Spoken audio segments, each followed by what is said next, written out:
All right, we're building up the drum set with the Audix D6 on the kick drum. We're going to move on to the next element in the chain, which is the snare drum, which we're going to be using the Audix i5, and Mike's going to talk about that. The second mic I'm going to add into the mix, if you will, is going to be a snare drum mic, especially if I'm playing more contemporary styles of music where it's driven by the kick and the snare.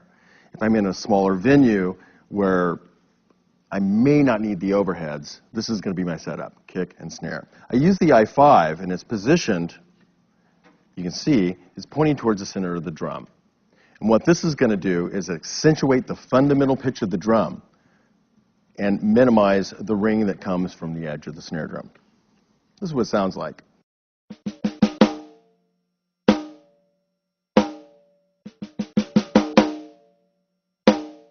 There's a lot of fatness to that sound. Now, the second position I would use if I'm playing, let's say, lighter styles of music, like jazz, I'm going to point the mic towards the edge of the drum. What that's going to do is accentuate the ring or the overtones that are generated from the edge of the drum and minimize the fundamental pitch. It also is going to help reject some of the sound around the snare drum, like the hi-hat and the toms, from bleeding into the microphone.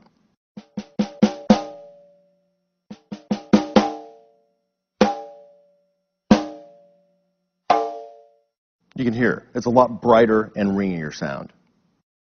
The i5 microphone is definitely the go-to workhorse for the Audix line. You can use that microphone on anything. It'll work on guitar cabs, you can sing into it, you can also work on rack toms, but the snare, it really shines. Here's a quick tip. If I want a little more presence or snap on the snare drum, I'm going to use a second mic placed to capture the underside head and the snares. It's generally a condenser mic, in this case an SCX1. Here's what it sounds like with just the top mic.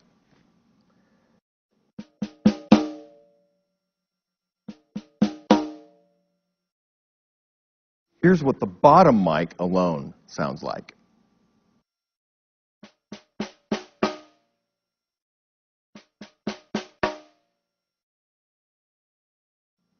Here's what they sound like together.